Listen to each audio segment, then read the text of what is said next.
हमारे इस खास प्रोग्राम में आज बात criticality of managing personal finance की।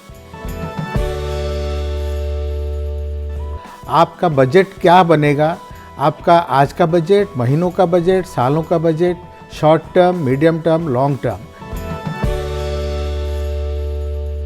अचानक एक्सीडेंट हो गया, कोई बीमार हो गया, अचानक किसी की शादी हो गई, तो उन खर्चों को भी मैनेज करने का हमें मालूम होना चाहिए।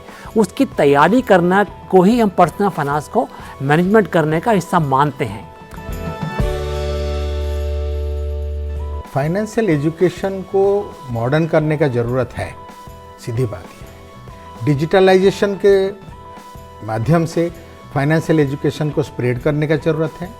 उसको मॉडर्न करने का ज़रूरत का मतलब यह है कि डिजिटल दुनिया में कैसे आप पैर रख के बिल्कुल आप आगे बढ़ सकते हैं, सारे चीज़ को समझ सकते हैं, सारे स्कीम्स और फ्रॉड्स को मिनिमम कर सकते हैं।